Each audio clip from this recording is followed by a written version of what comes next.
Good evening, everybody, and welcome to another edition of Live Market Analysis. What a week it has been, but I think if we went back a week and told ourselves this was going to happen, most of us wouldn't have been all that surprised. I think that's fair to say, because the writing has been on the wall for some time.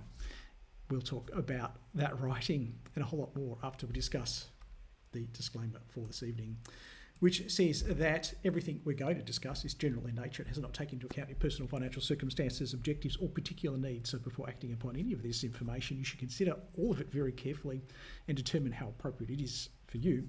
If you're unsure, you can always seek the help of a financial professional. The rest of the information in that disclaimer is important. You should read it. The most important thing, of course, is that markets are risky, trading is risky, and you'll probably lose money at some stage. Hey, between you and me, you're going to lose money at some stage.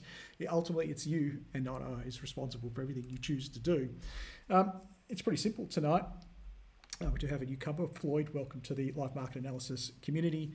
You ask questions about stocks, bonds, crypto, commodities, indices, anything I can get a chart on that you're interested in, and I'll give you my best technical analysis reader.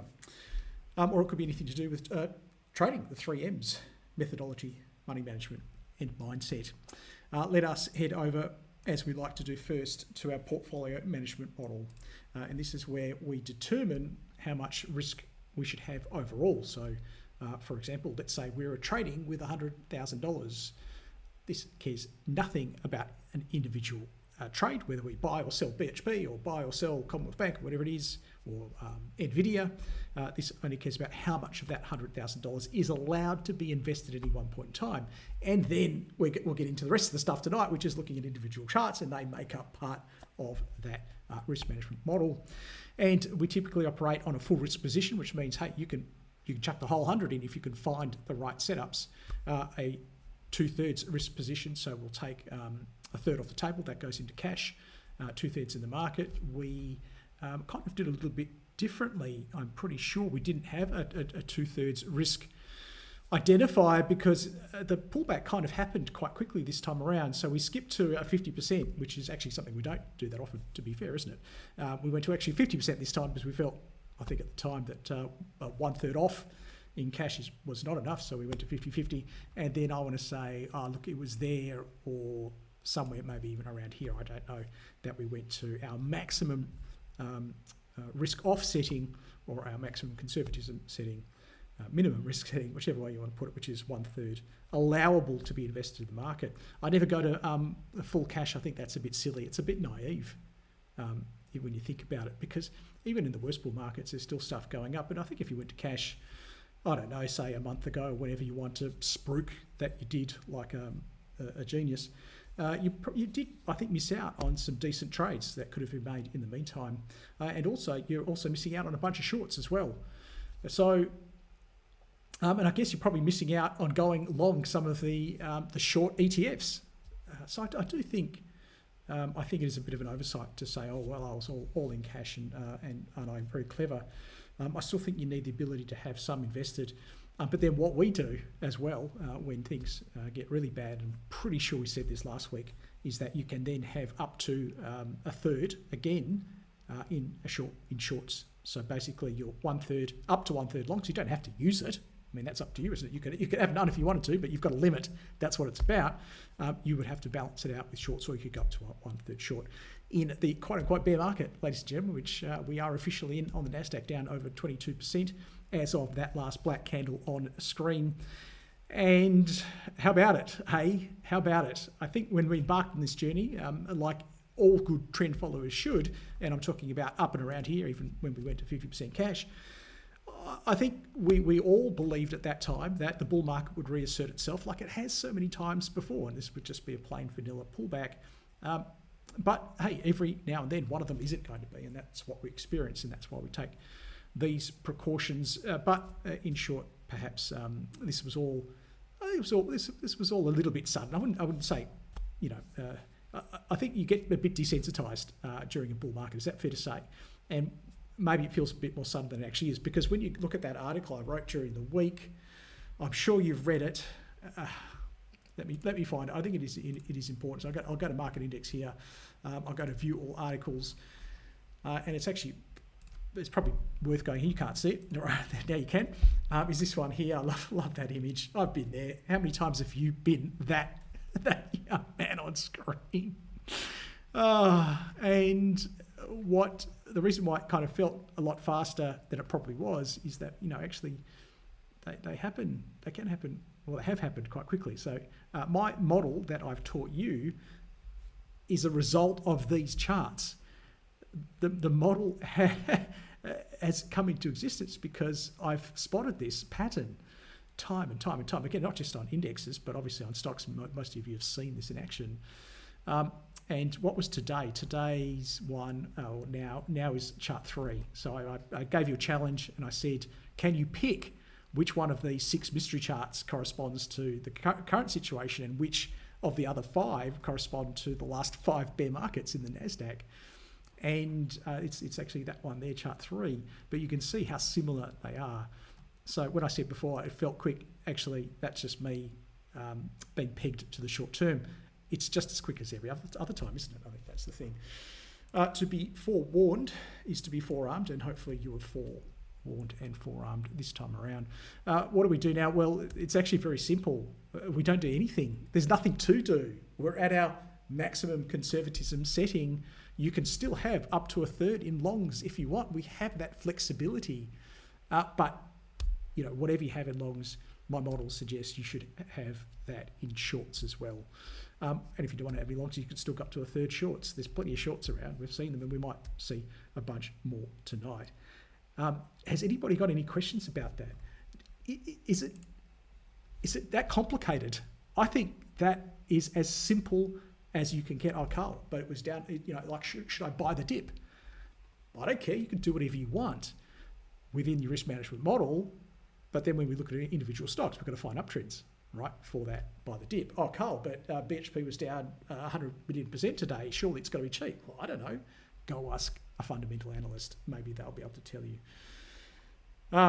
Anyway, that's where that is at. And I won't spend long on this one. I don't need to now. We're at our maximum conservatism setting. There's a little bit of a rally there towards the end of trade, holding 73.22. How important is 73.22? Oh, yeah, pretty important, I'd say. But we're not in a bear market here, but we're in a long-term downtrend. Bear market, just to clarify, bear market is what everybody else in the world calls it. Bear, bull, whatever. I call it long-term uptrend, equilibrium, and long-term downtrend. And those are the only terms that matter to me. We're in a long-term downtrend here, so maximum conservatism, minimum risk settings. This is where I head around the grounds now and try and find charts to dissuade me from my current risk setting.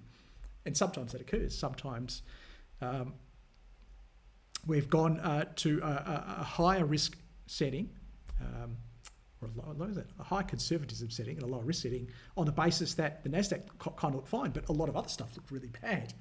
And this is one of the key places we go, the Russell 2000. And to be fair, we haven't looked at this for a while, but if you've been, suffering through my rantings on Monday nights for any period of time, you know that we actually looked at this a few months ago, or a couple of months ago, not a few months ago, and a few weeks ago, and a couple of months ago. And we said, well, something's not right here because this one is actually below its long-term uptrend ribbon way before the Nasdaq one. So it goes to show how important that Russell 2000 is. Let's head to Europe. That's why I'm not looking at any other US ones because they're completely irrelevant. The S&P 500 is irrelevant. The Dow Jones is more than irrelevant.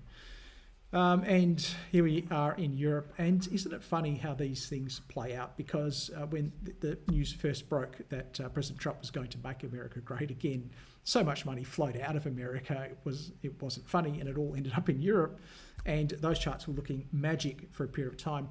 And you did hear me say that can only last until everything starts to hit the fan everywhere else, and then they won't hold up. They will not. They will go the way of everyone else, and that's what's happening now. The Hang Seng was doing pretty well, and whoa, that's a big gap today. Had not seen that. That is an immense gap. That's a whole index gapping. We've talked about stock charts gapping. Oh, yeah, the market just decided, there's a completely different value. There's a complete disconnect in the demand supply environment. Okay, this is for a whole index. Wow, hadn't seen that one. That makes more sense here in the Nikkei unraveling. Nifty 50 is not too bad. That's the Shanghai Composite, big gap down and move. as well today, and that's the A50 shares. We have talked about that. Looking at sectors, is there any point we've seen for some time that consumer discretionary sector was not looking good? Energy, we've known that almost indefinitely now that it's terrible, and it got pretty much exactly what it deserved. I sleep soundly at night, ladies and gentlemen, knowing that you don't own any energy stocks. It's impossible for you to know me and to own anything in that sector. Is that fair to say? The financials have come down. Again, we talked about that cracking last week. Gold, we said, was still fine. It's probably still fine, and we'll talk about gold in a second. Healthcare, we know, had turned the corner and rolled. CSL is back in tonight's featured downtrend list. Telecommunications and technology, we said, had rolled. Materials was in a downtrend anyway. Property had rolled. Staples was holding up, neither here nor there, as was the telecommunications sector because of the influence of Telstra, and utilities also was neither here nor there and still is thus. That is the whip around the grounds. Let's head to, for equities anyway, let's look at base metals now, and we'll go to the line chart. Look, what we're seeing here is, growing, spiking fears that what President Trump is doing is going to send us into a global recession. There's nickel. Oh, wow. Look at that. Poor old nickel, hey? Lead and tin was looking great last week, has pulled back, and zinc has fallen over as well. Lithium carbonate today made a new all-time low that I've been charting. The lithium carbonate futures, that is absolutely the case because they haven't been around for that long. So that is an all-time low for GFX lithium carbonate futures. But if we zoom out to the other contracts that I have, then we'll see that it's far from an all-time low. It has obviously been lower prior. Let's head over to the TradingView screen, where we're going to have a look at the rest of the futures and bonds. And silver fell out of bed. Unfortunate, it's... Like I said, even the best uptrends are going to get liquidated when the poop hits the fan, because you obviously sell your worst stuff, and then you can't you're still hemorrhaging in places, and then you have to sell the stuff that was going right to pay for your losses. And that's certainly the case for silver. It's also the case for gold. This could be a significant crossroads for gold, and we'll let the charts do the talking. I don't want to make a prediction, but I should just stick to reading the candles. I should, and those candles are supply side. We know that, and there's a bit of a lower shadow today. But just watch out. Gold could move more into an equilibrium. Let's say that. Let's not be dramatic here. More likely to move into an equilibrium potentially than to move back into the uptrend. But watch the candles closely, is what I'm saying. Copper, that was a doozy, wasn't it? So hit obviously that big supply zone that we'd identified in market index evening wraps. We also identified this reversal here. We said, probably best to be looking flat again or neutral, and down she went in line with those broader global growth concerns. Iron ore actually is fine. Isn't that interesting? That actually hasn't done well, and that's, I guess, potentially good for Australia, good for Aussie miners. Uranium still in a downtrend, just bouncing down off that dynamic supply zone, flattening out a little bit also, to be fair, and energy contracts tumbling in line again with those global growth concerns. We've got fresh multi-year lows on thermal coal, and actually coking coal somehow are holding up in line with that iron ore price probably.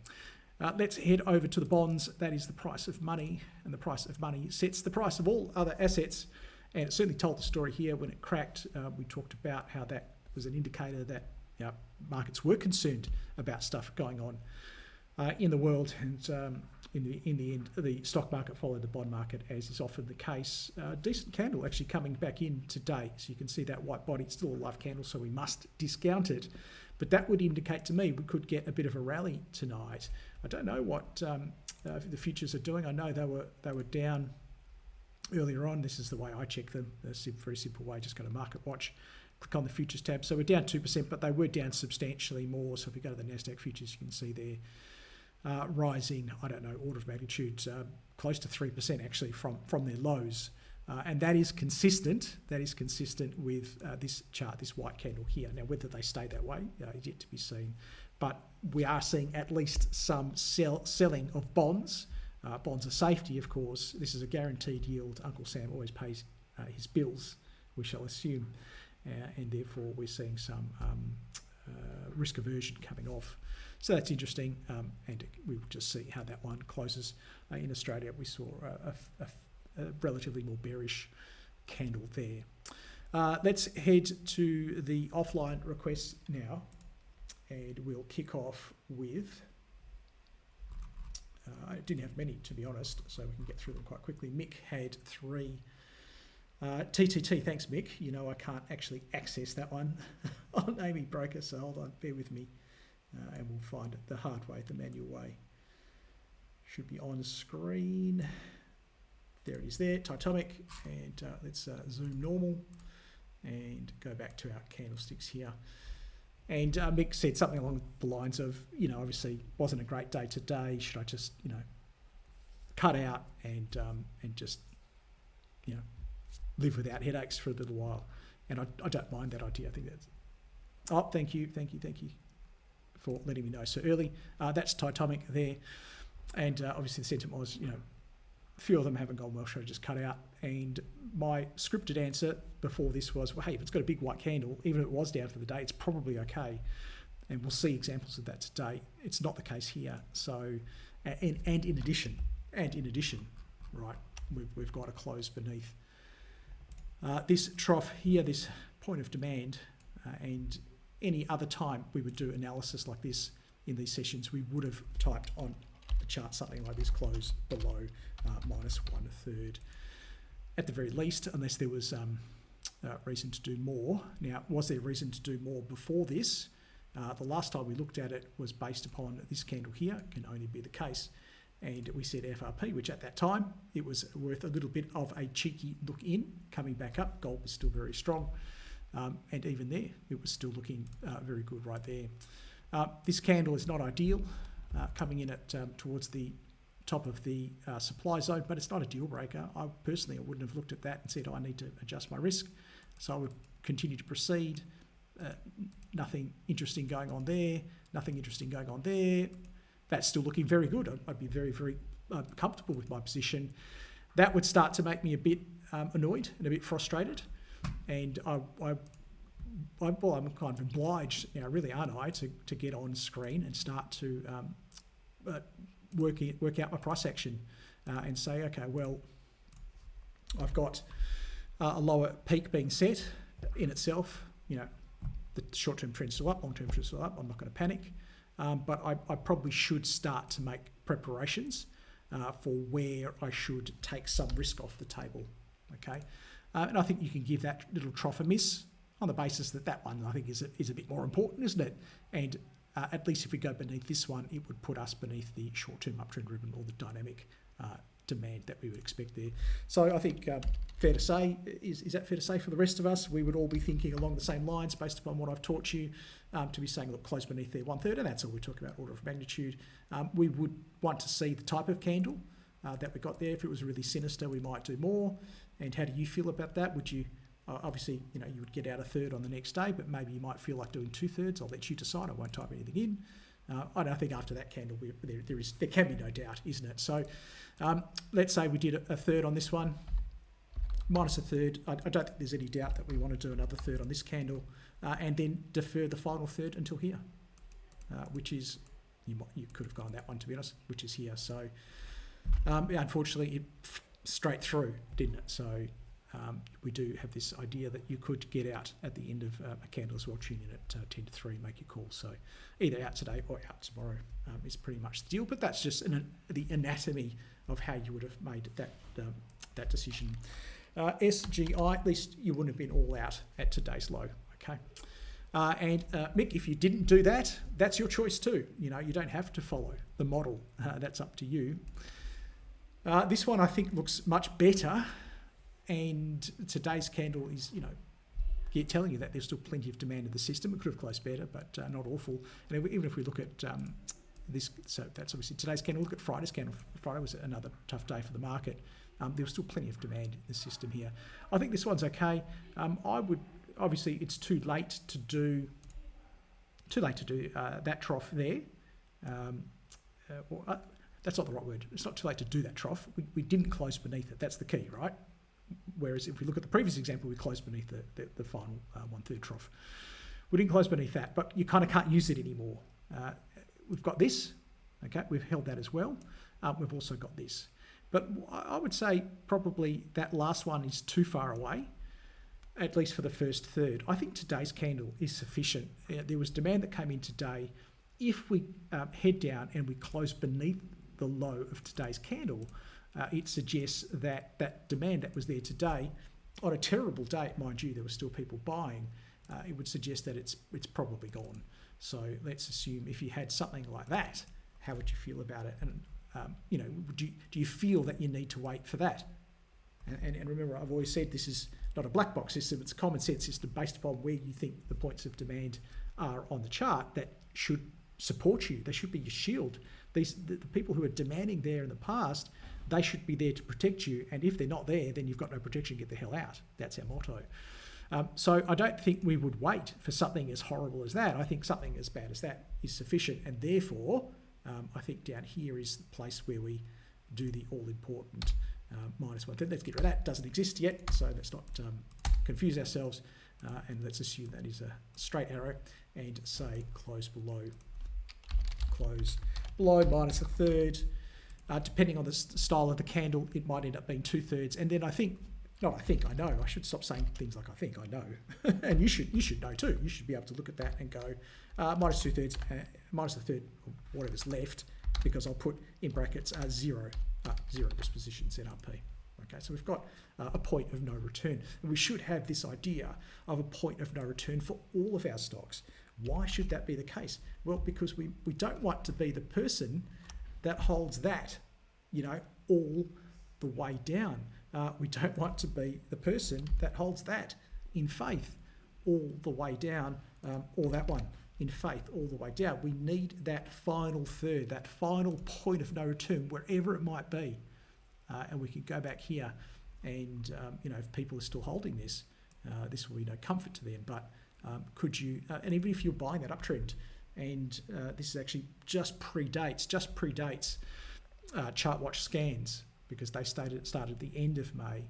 But if I was doing them at the time, that is a +1/3, that is a +1/3, that is a +1/3, that is a +1/3, that is a +1/3, that is a +1/3, that is a +1/3, and that is a +1/3. So my model, 100% would have been a full risk position, without a doubt, would have been full risk position on mineral resources last year. And you might say, Carl, your model sucks, because look at what happened afterwards. And I would say to you, my model is not perfect. And unfortunately, I wish it did, but my model cannot predict the future. All it can tell you is that at the time, and we know what a turnaround setup is, don't we? We know that off by heart by now. We would say that actually looked like a really decent turnaround setup on a stock that prior to that left-hand side over there had an amazing pedigree. Like, it was such a market darling. So why wouldn't we? Give me one example, one reason that why we wouldn't be taking these trades here and not be full risk position. So that's not a flaw in my model. My model is a trend following model. But how would we feel about that? And I don't think we're actually getting out of too much just yet. I think we've probably, I've gone a bit fast there, but I think we've probably maybe knocked a third there, haven't we, of what we've got. Okay, so it's not a third off, it's a third of what we've got now. And how do you feel about that? I mean, these things should be visceral to you now. They should just be part of your subconscious, where you don't need to think. And there's going to be two types of people listening to me tonight. There's going to be one type of person I should start by saying for both of these types of people, these things are visceral, they are inbuilt, they are intuitive, and they know what to do. One type of person does it. They see it, they know it, and they do it. The other type of person knows it and doesn't do it. What type of person are you? What type of person do you want to be?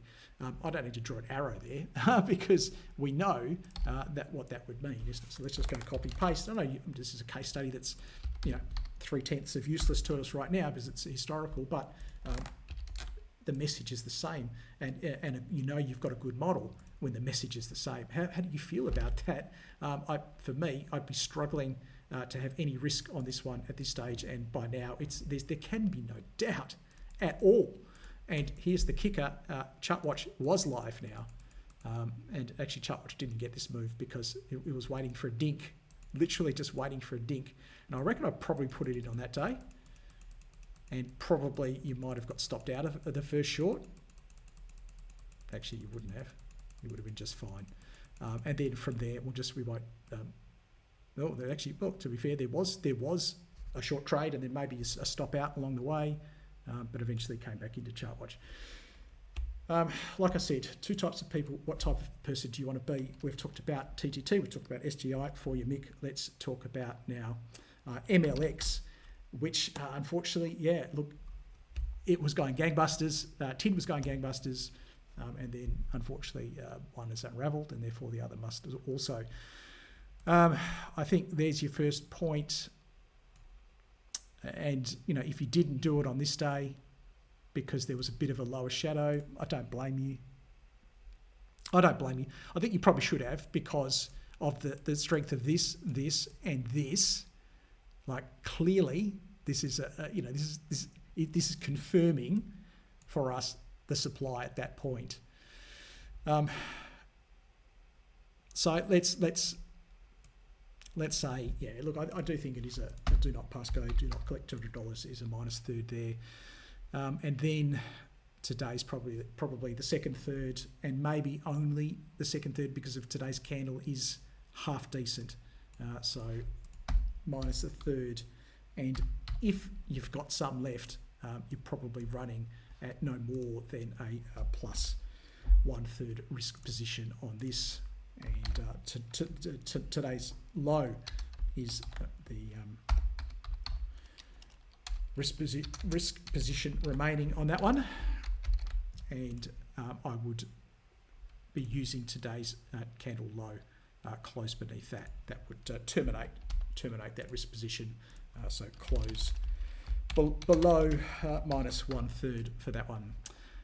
Thanks, Mick. Not great news, but hey, if you've only got 3 stocks, Mick, like that's not bad either. I mean, don't look at that as like, oh, woe is me.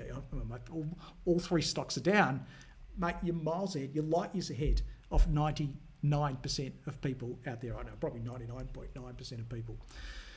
Let's head over to your online requests now. Matthew's saying, hi, Carl, good to see you. Good to see you, Matthew. Haven't seen you for a while. So great to have you back. You asked if we had any questions regarding our risk management. Mine. Yes, what is your question? Oh, it's coming. I'll get to it in a second. I'll read the next person. John W. Hi, John. FRP on ASB and CYL. I think so, yeah. I looked at ASB today.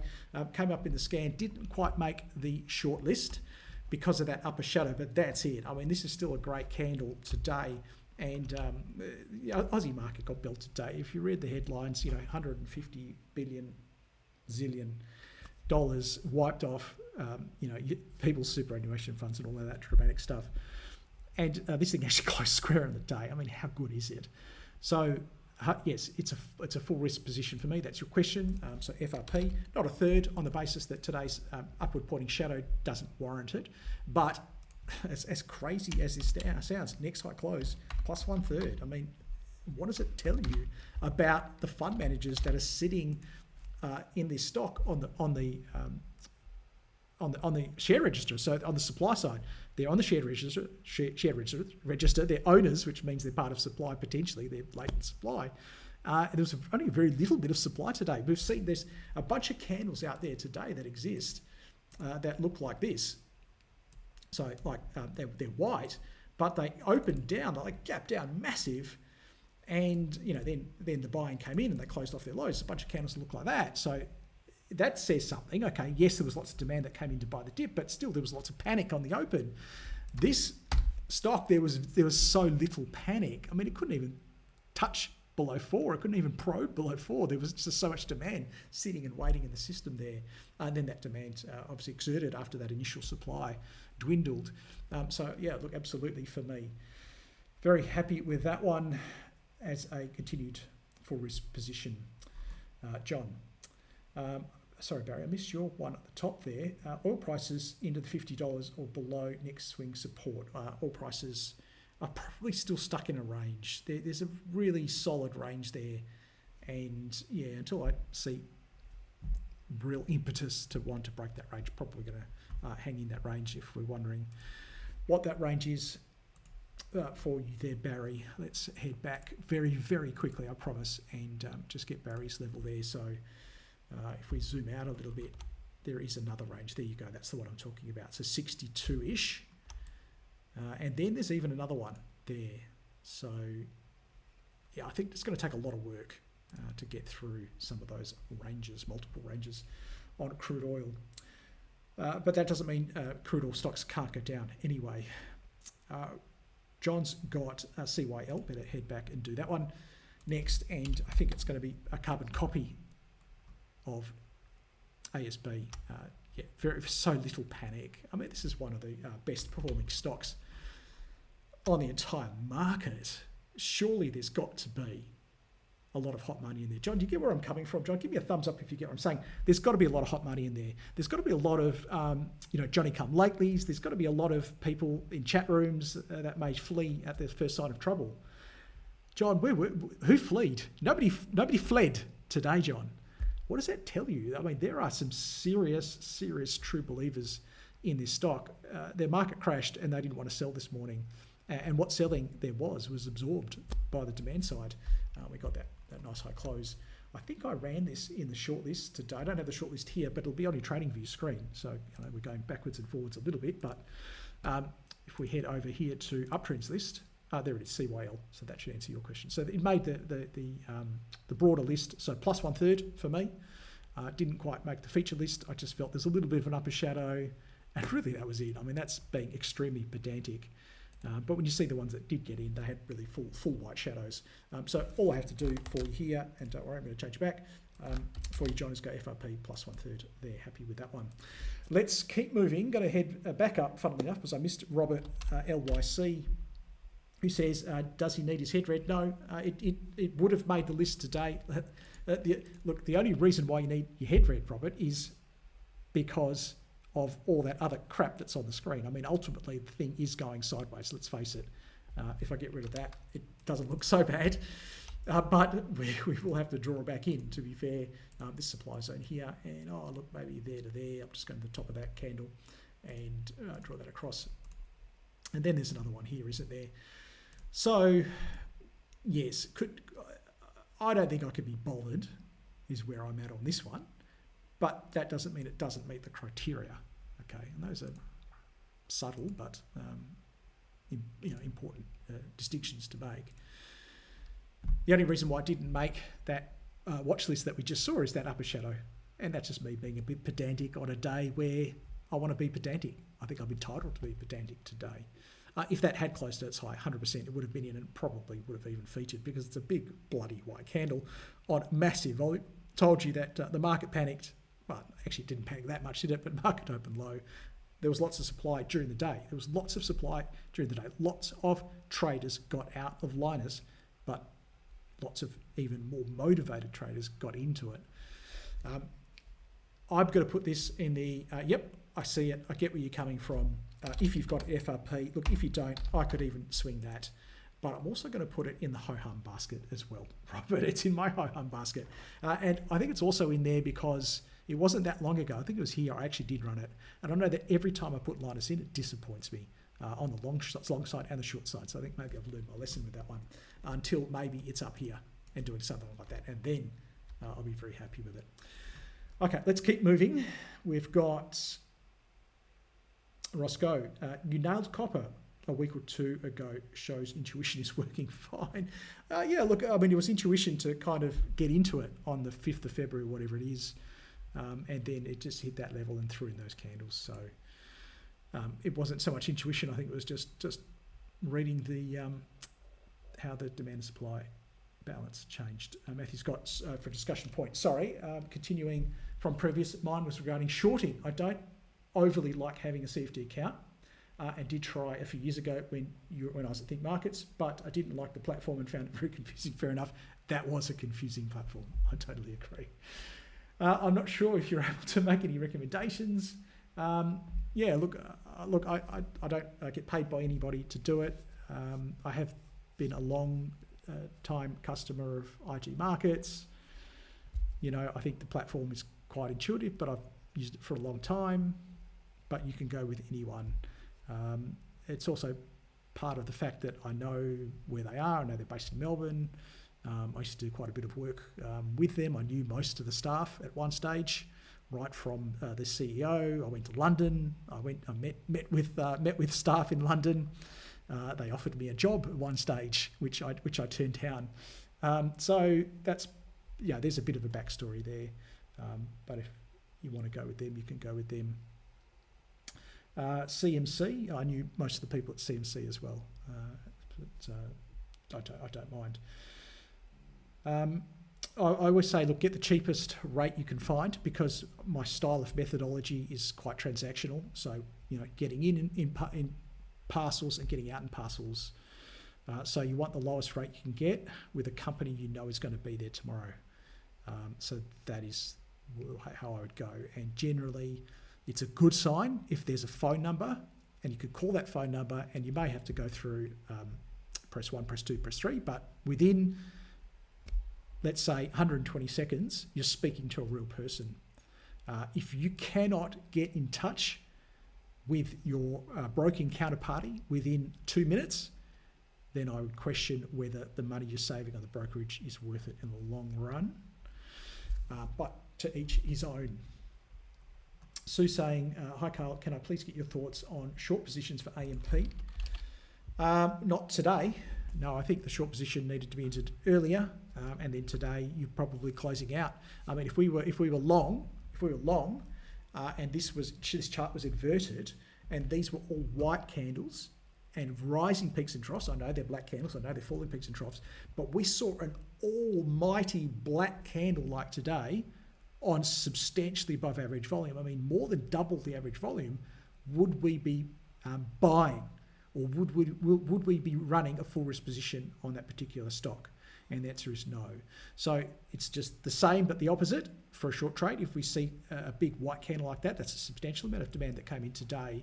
And I put to you that probably most of that actually is short covering in itself. So if the market's covering back some shorts, we'll cover back some shorts as well. I'd be a plus 1/3 on this, covering back shorts to 2/3 and having at most only a third risk. But even then, there'd be other stuff which I'd probably be looking to put all the risk on this on towards other shorts at this point in time. So this is feeling a bit more like a zero risk position for me.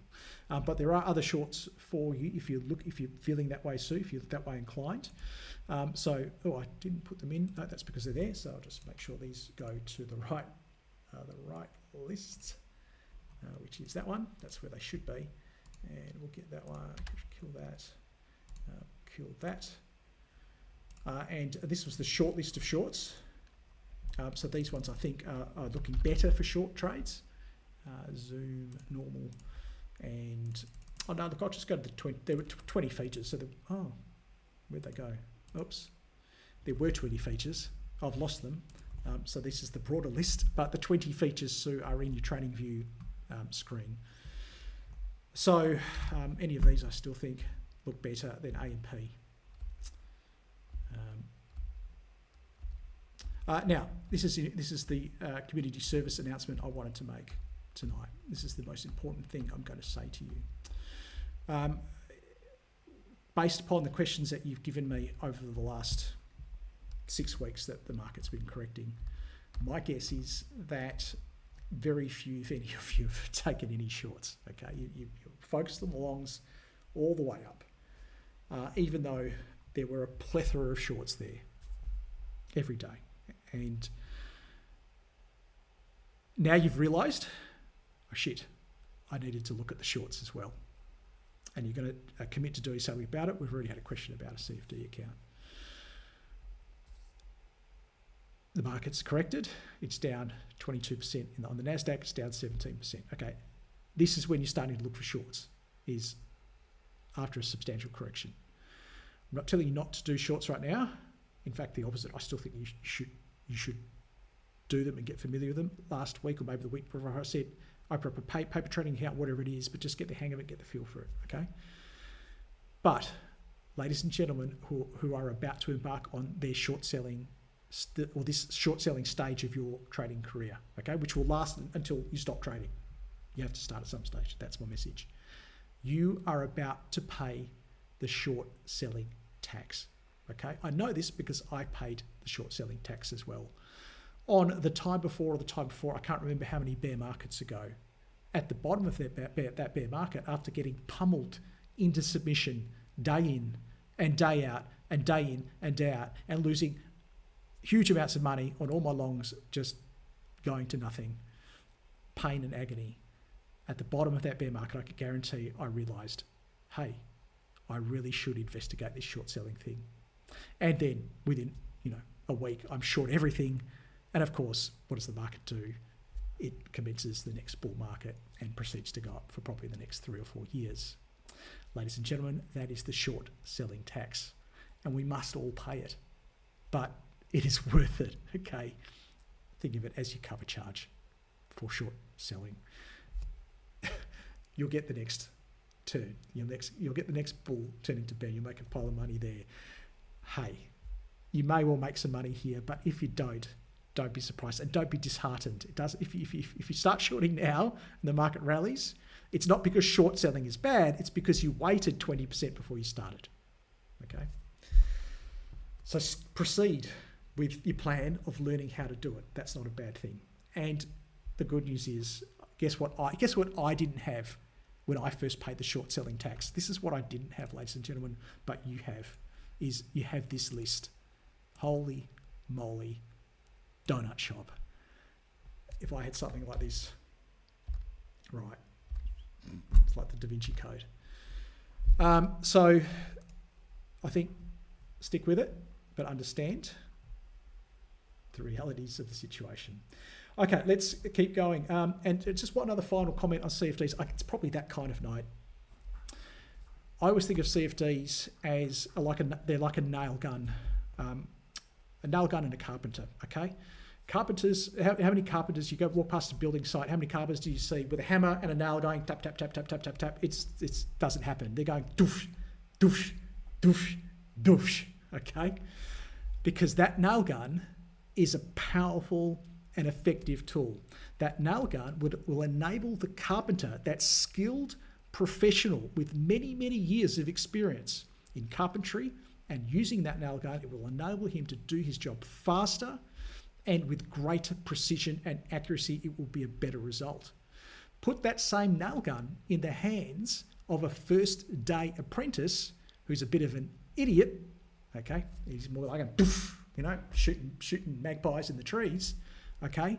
And you're going to have disastrous consequences. But if you have a disastrous consequence in that second scenario, do you blame the nail gun? You cannot blame the nail gun because the nail gun is an inanimate object. It is simply but a tool. You need to blame the tool using that tool, which was the inexperienced idiot. Do not blame CFDs if you use them to blow yourself up. In the hands of an experienced and disciplined trader, CFDs are an effective tool to get the job done faster and with far more accuracy, right? If you're using leverage to nail things and using them to get short, they are, in my experience, the most effective tool out there to get short. Most efficient tool. ETFs are also useful, but you'll find there's probably a lot of time decay in them as well. Having said that, with CFDs there may be a carrying cost, but with CFDs at least you are getting paid interest to be short to some extent. Okay, so that carrying cost is going to be largely eliminated, and they tend to be quite effective on the commission side of things as well. So again, don't blame the CFD as you wouldn't blame the nail gun. Okay, so CFDs have had so much bad press over the last 15 years because a lot of idiots blew themselves up, but it was not the fault of the CFDs, and it's just too easy, unfortunately, for these idiots to cry foul and complain it wasn't my fault, because we all want to believe it wasn't our fault, was it? It was the big bad CFD's fault. Okay, that's enough of the soapbox rants for you tonight. Let's get these rest of these knocked off. Just trying to find my place again. Okay, we talked about short selling for Sue. I will, out of just for completeness, so do your final two that you've suggested there, which is Hub. That's not Hub. Hub's going to be up here now. Hub. So again, same with AMP.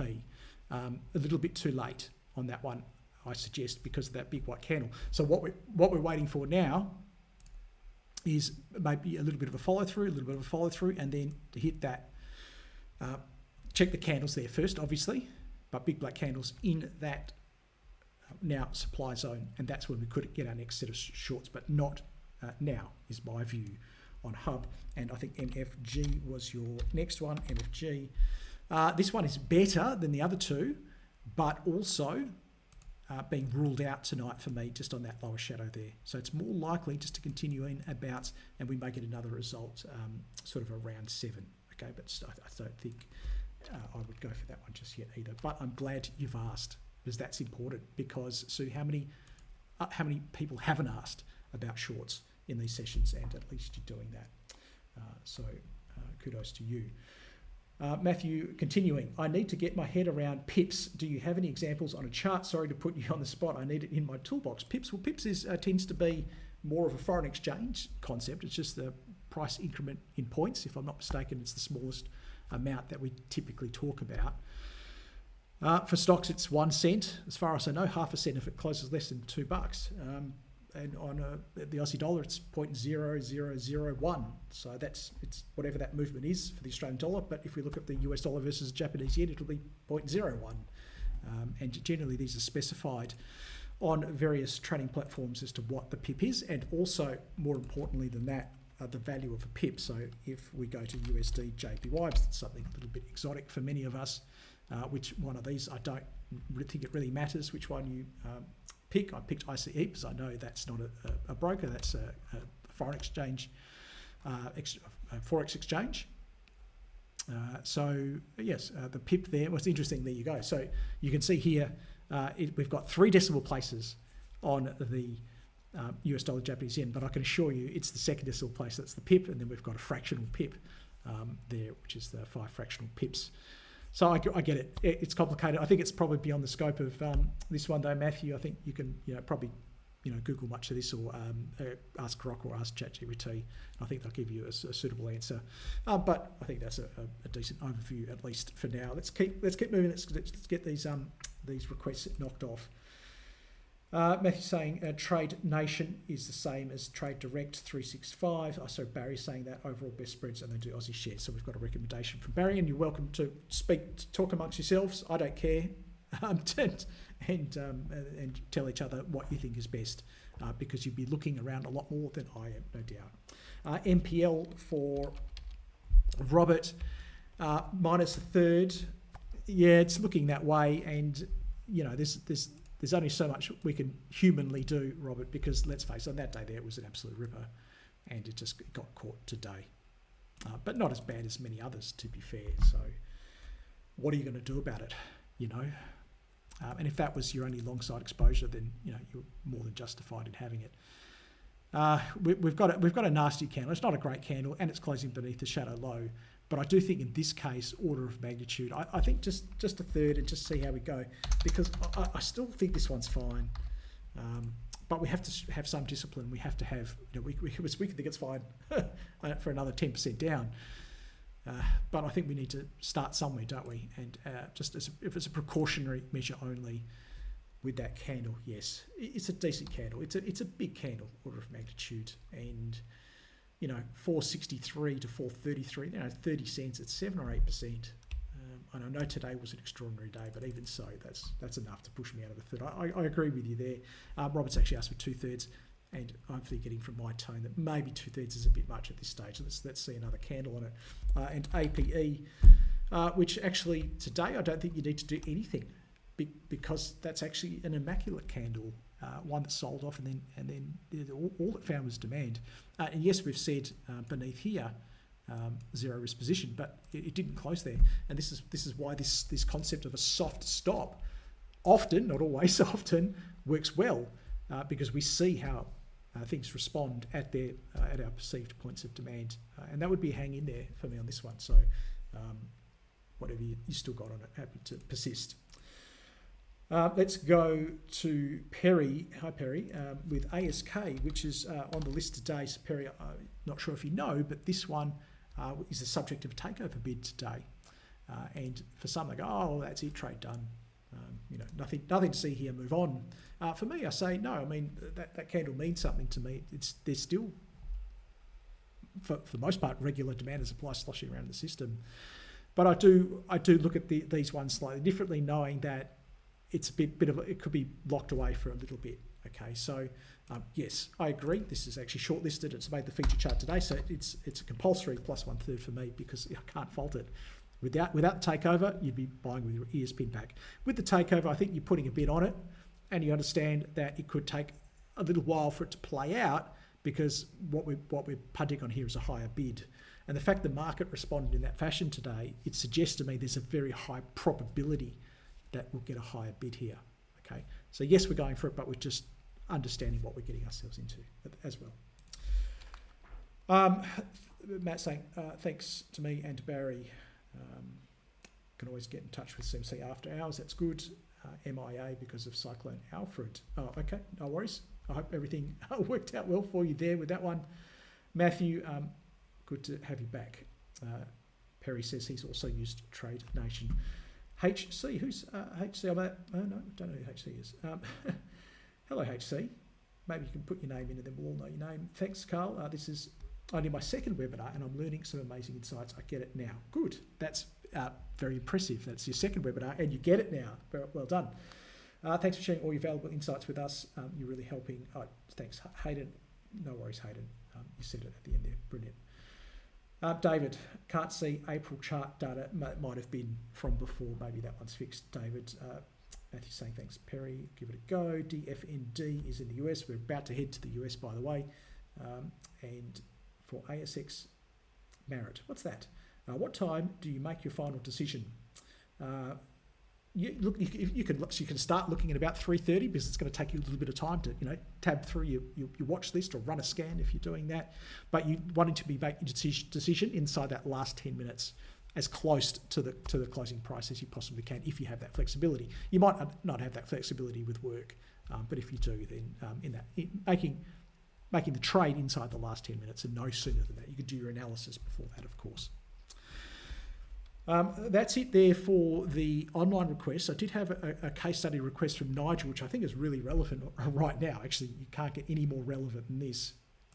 And ASK is probably not the right one, but let's go to something that was a market darling that's obviously been pulling back. In fact, I've put this in as a short. I think it went in, in fact, I know it went in on this day as a short here, and then it went in here and here as well as a short. And you can see on the way up how many times it went in as longs, and that's just my model, ladies and gentlemen. That's just how it works. But the question, if you don't mind, I'm going to get. We're not nostalgic about these things, are we? We can get rid of those and go and learn and do something different. Because I want to do this. There's a question from Nigel about what's the relevance of the long-term uptrend ribbon on the weekly chart, and the relevance is this: you shouldn't know anything about it. If you're a daily trader. So if it's your job to look on the daily chart, that's where you look. I know sometimes we go to the weekly chart to see if there are any major points of supply or demand out there, but that's it, okay? You should know it's there. But hey, if you are managing, for example, a self-managed super fund, I put to you, it doesn't make sense to be checking the market every day. I mean, you're in theory a longer-term investor. Checking the market once a week makes a lot more sense. Checking it once a month makes more sense. And in that case, you're looking at the periodicity, daily, weekly, monthly, in line with what your goal is. And if you're on a weekly chart, then you use this just like you would anything else, and that would come into play. It's not here on Promenicus for whatever reason, but I think he gave me an example. I can't remember what the example was. I can't remember, but he said, look, it was coming back to the weekly chart. So no, it's not relevant. Don't go flicking between periodicities, because all you're going to do is confuse the hell out of yourself. Okay. By the time whatever it is gets back to its weekly dynamic support zone, you probably should have been out of it a long time ago on the daily one. So just be consistent with your periodicity, and your periodicity should be consistent with your style of trading. But if you are on a weekly chart, then it's just as relevant as it is for us on a daily chart. in summary. XJO, Nigel, he's here. Okay, there you go. So we'll go back here and we shall look at the XJO, but we can't do it there. Where's this? That's the alarm going. We can't do it here because it's got all my other drawings on it. So we'll do it here and go here. And there you go. Okay. So how relevant is it here? Again, if we're on the weekly chart, it's relevant. If we're not, it's not relevant. However, and this is an important point to make, an important observation that we can see with our own eyes, it will do all the same stuff, Nigel. You will find that for some reason, and I can't explain it, I don't know, the long-term trend ribbon tends to respect the weekly chart as well. Like, what a bonus. What a bonus. Holy moly. Like, can you believe it? Like, that didn't show up. But if we look at this hold here and then this fail here, is this not the perfect example of how the trend changes? And even the short-term uptrend on the weekly chart, it still does the same stuff. And I don't know, I don't want to use this word lightly, but this is the freaking miracle of these trend ribbons that I have discovered, that they would just work whichever time frame you put them on. How about that? Anyway, you're welcome. Let's go back up the list and do the US ones, which there actually aren't that many, so we can do them quickly. And why do they work? I don't know why they work. They just do. And look, they're all Fibonacci numbers, aren't they? And I've said this before. And, it's just trial and error for me I've been doing this for 30 years, everybody, more than that. And you try a lot of moving average combinations, sometimes for years on end over that period. And I can tell you, if you met me back in probably the late 2000s, and you did any of my workshops, I used to do workshops, people used to literally pay thousands of dollars to come and sit with me.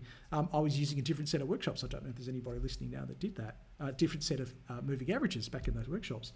And these are probably about 10 or 12 years old that I've been using these. But I find they just work the best. Is it because they're Fibonacci numbers and other big fund managers are using them and therefore they become self-fulfilling? I don't know. Who cares?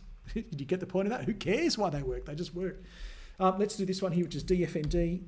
Okay, actually, this might not be DFND. This might not be one of these. This might be sorry, I don't think it's that one. I think this is the Australian one here, which is that one. Oh, I didn't have to change screens. Okay, so this is the Defence Contractors ETF. And we've got a similar problem to what we had with some of the other ones, where we're looking to take some risk off the table on what unfortunately was a trade that just the timing was bad. It's like we pay the short tax at the bottom. When we go short at the bottom, there's going to be a tax on some of our longs. Invariably, they'll be taken at the top. But I don't think from today's candle that you can be FRP, but I don't think you want to be ZRP either, if you get what I mean. So whether you're 1/3 off, I think, and just give it another candle, see how you go, or you're 2/3 and see how it goes. That's up to you. There actually weren't any US stocks. If you've got them, send them to me now, because I don't think I saw any in the list, which is okay too. And we'll just have an early session tonight. There are no offline US ones either. So last chance to do it, or ask any other questions. Happy to spend another few minutes with you. Hopefully everybody got here roughly on time, and nobody's actually probably should hang around for a few minutes, because we'll have a bunch of people joining us, won't we, right about now as well. There we go. Got one here. VLGEA. Village Supermarket. We looked at this last week. We said it looks very good. We said plus 1/3. And we said something along the lines of supermarkets tend to hold up pretty well, even in bear markets, because of their defensive nature, and it has held up well so far. So I think if you've got it, I can't see any reason why you couldn't continue to run FRP on that one. Obviously, I don't think we need to add any risk on this one, Robert, given what's going on in the world, but happy to stick with that one. Francine's got Wisetech. Let's head back here and have a look at Wisetech. Francine, I'm assuming you're asking about Wisetech for a short, question mark. Wouldn't be shorting it on the basis that today, again, this candle was prevalent across so many stocks today.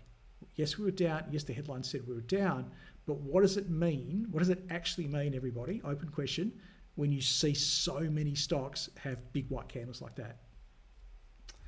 What did many very astute traders who had been well ahead of this game, what did they choose to do today in many places? They used today's liquidity and low open to do what?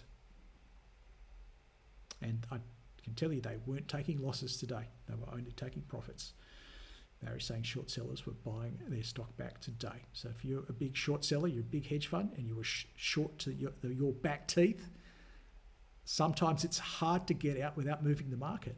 So when you have these big liquidity events, I keep using that word because that's what today is. It's a liquidity event. If you're not sure what a liquidity event is, it usually means that the market is so bad you've probably wet your pants. That's a liquidity event. That's how you know order of magnitude. But a big liquidity event like this is an opportunity to get lots of stock back at a very cheap price, and that is the fingerprints of short sellers covering back right there.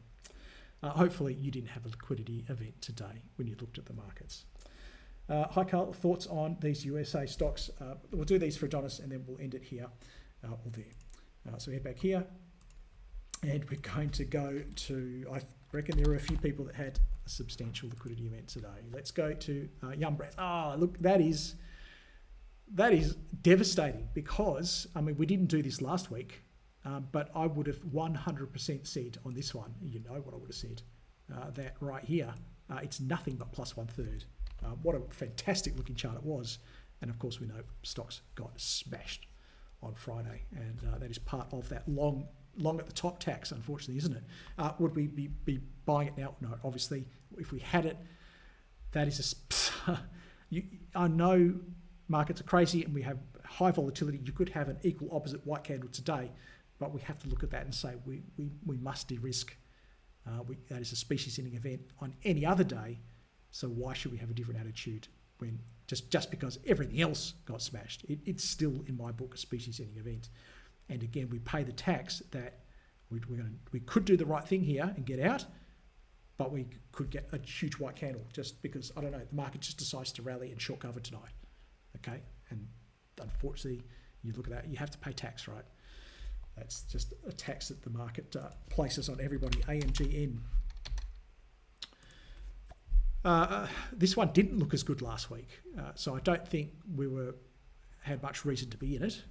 But if you were saying, I think on the last one, there's even more reason, I think, to manage risk on this one. Unfortunately, INTC is the next one.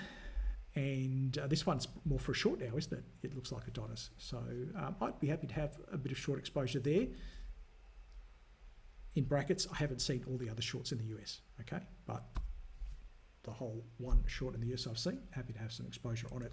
Let's go GE. There you go, same.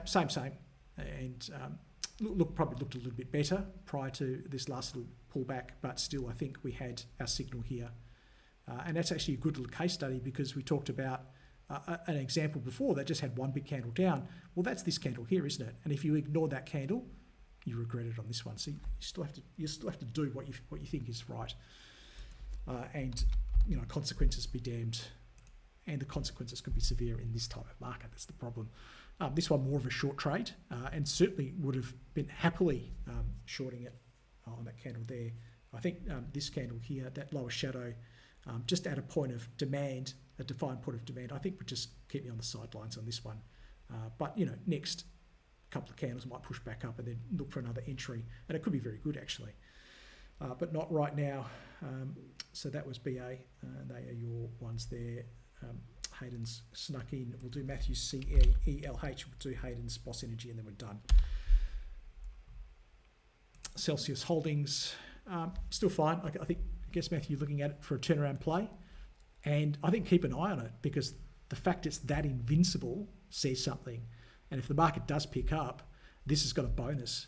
Number one, it's nearly a turnaround play. Number two, it's still a beaten down stock that's turning around, and we will find that it's the beaten down stocks that probably turn around the best because they're the ones that see the most short covering. So you might actually get a long trade on this in the not too distant, I shouldn't say not too distant future. I don't know when the market's going to rally, but if the market rallies, then keep an eye on that one. And we will conclude tonight by doing Boss Energy over here, which if we're still looking for a short, I don't think I'd be adding risk to this short position. Today's candle doesn't warrant it. It was an indecision candle at a known historical point of demand. So I think it's just a stay, maintain a position that we have, an FRP on the short side if it were. Would I be buying this? You know the answer to that already.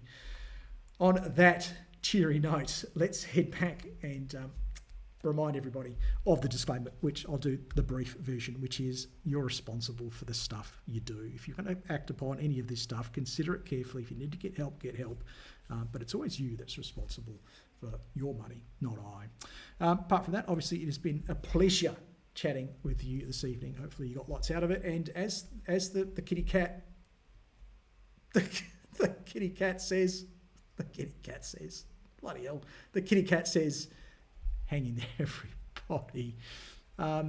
And it's a great opportunity to self-reflect, to audit, to go back and look at the trades and say, this is where I followed, this is where I didn't follow, and if anything, at the very least, prove to yourself that you should be following. Bye-bye for now.